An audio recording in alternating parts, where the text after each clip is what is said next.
এই যে আশেপাশে আলিম ওলামা যারা ১৪ বছর ১৫ বছর মাদ্রাসাতে ঘিসে পিটে এসেছে না কোরবানি দিয়ে, আপনি কি দিয়েছেন? আলিম ওলামাদের কোরবানি যারা ১২ বছর, ১৩ বছর, ১০ বছর, ১১ বছর, ১৬ বছর লাগিয়ে এসেছে, আপনি যদি জীবন ভর দেন না কোরবানি, তাও কিন্তু আলেম ওলামাদের কোরবানির সমতুল্য আপনার কোরবানি হবে না। তো মানুষ যখন এই ভাবে যে আমি অনেক শিখে গেছি, আমি তালিম করে অনেক বুঝে গেছি, তালিম করে অনেক শিখে গেছি। আমি জামাতে যেয়ে অনেক শিখে গেছি। আমার আর শিক্ষা নেওয়ার দরকার নেই। আমার আর কোনো মৌলবিকে কোনো জিজ্ঞাসা করার দরকার নেই। মৌলবি যদি বলে মাদ্রাসায় পড়ে আলিম হয়ে আমি আমার শিক্ষা আমার শেষ হয়ে গেছে আর আমার শিক্ষা নেই, আমি কাউকে এলাও করব না।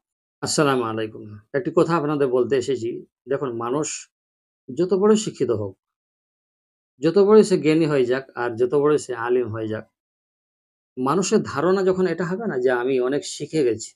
আমার আর শিক্ষার দরকার নেই। আমি তো আলিম পড়েছি। আমার আর শিক্ষার দরকার নেই। এ এরকম যে মনোভাব যাদের রয়েছে, যাদের এরকম ধারণা, তো যখন মানুষ এরকম ভাবে বা এরকম চিন্তা করে, সেই তখন থেকে তার মূর্খতা শুরু হয়ে যায়। বুঝছেন? সেই তখন থেকে তার মূর্খতা শুরু হয়ে যায়। আজকের জামানাতে মানুষ দেখবেন কিছু শুনে মুখস্থ রাখে, কিছু পড়ে মুখস্থ রাখে এবং কিছু শিখে মুখস্থ রাখে। এই ৩ পর্যায়ে শিক্ষাকে একত্রিত করে সে বলে, "আমি মহান। আমি অনেক শিখে গেছি। আমি ওর থেকে বেশি জানি, আমি এর থেকে বেশি জানি, আমি তোর থেকে বেশি জানি।" সে ১৪ গোষ্ঠী থেকে বেশি জানে।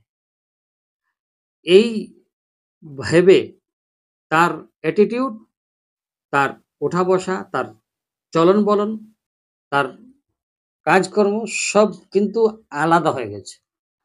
কথা বলবে না ভালোভাবে, আপনার সাথে বসবে না। বসতে বললে বলবে সময় নেই। আর সবসময় তো গাম্ভীর্য বজায় রাখবে।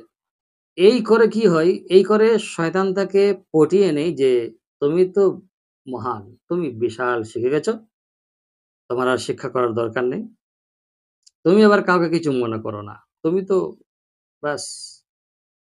শেখ সাদী রহমতুল্লাহ আলাইহ ফার্সি কিতাবের মধ্যে বলছেন যে, "ইলমে চন্দা কে বেশতর খানি, চু আমল দর তু নেস্ত নাদানি।"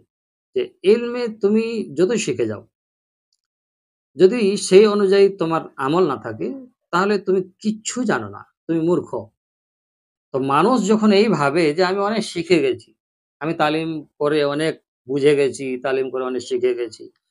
আমি জামাতে যেয়ে অনেক শিখে গেছি। আমার আর শিক্ষা নেওয়ার দরকার নেই। আমার আর কোনো মৌলবিকে কোনো জিজ্ঞাসা করার দরকার নেই। মৌলবি যদি বলে মাদ্রাসায় পড়ে আলিম হয়ে আমি আমার শিক্ষা আমার শেষ হয়ে গেছে আর আমার শিক্ষা নেই, আমি কাউকে এলাও করব না। আমি নিজের attitude এ চলবো। তো এরকম যদি মানুষের আ হয় অবস্থা, তাহলে সে মূর্খতার সমুদ্রে নেমে গেছে। আর এই মূর্খতার সমুদ্রে যখন নেমে যাবে, তখন সে আর পাত্তা দিবে না কাউকে।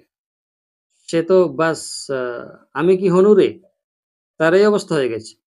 তো সেজন্য হাত জোড় করব, যদি টুকু-টাকু শিখছো বা শিখছেন আল্লাহর অশেষ মেহেরবানিতে, তো সেটাকে ধরে রাখেন। আর তার সাথে, সাথে এই যে আশেপাশে আলিম ওলামা যারা ১৪ বছর ১৫ বছর মাদ্রাসাতে ঘিসে পিটে এসেছে না কোরবানি দিয়ে, আপনি কি দিয়েছেন?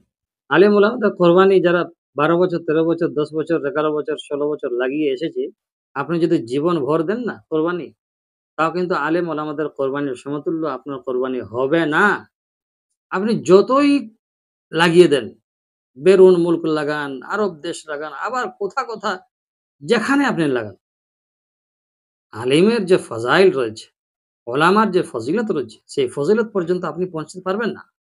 যেকোনো ওলামাকে, যেকোনো আলিমকে আপনি জিজ্ঞেস করতে পারেন।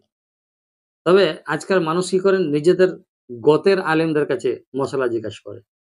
কেন না তাদের কাছ থেকে চায়ের কাপ এসেছে, তাদের কাছ থেকে বিরিয়ানির প্লেট এসেছে, তাই না? তাদের কাছ থেকে রুটির হটপট এসেছে। তো তাদের হায় হা মিলাবে। এটা কেয়ামতের পূর্বে হবে। আর এখন দেখা যায়। তো সেজন্য আপনি যতই শিক্ষিত হন, যতই শিক্ষা লাভ করুন, আপনি এটাই মনে করবেন যে আল্লাহ যেন এই শিক্ষা অনুযায়ী আমলের তৌফিক দেন। এই শিক্ষা অনুযায়ী আমলের যদি তৌফিক দিয়ে দেয় আল্লাহ তাআলা, তো ইনশাআল্লাহ তাবারাক ওয়া তাআলা বেড়া পার।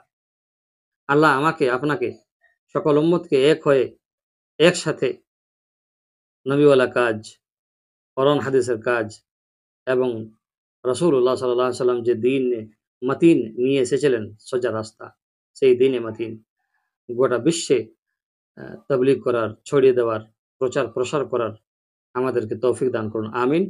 ওয়াসসালামু আলাইকুম ওয়া রাহমাতুল্লাহি ওয়া বারাকাতুহু।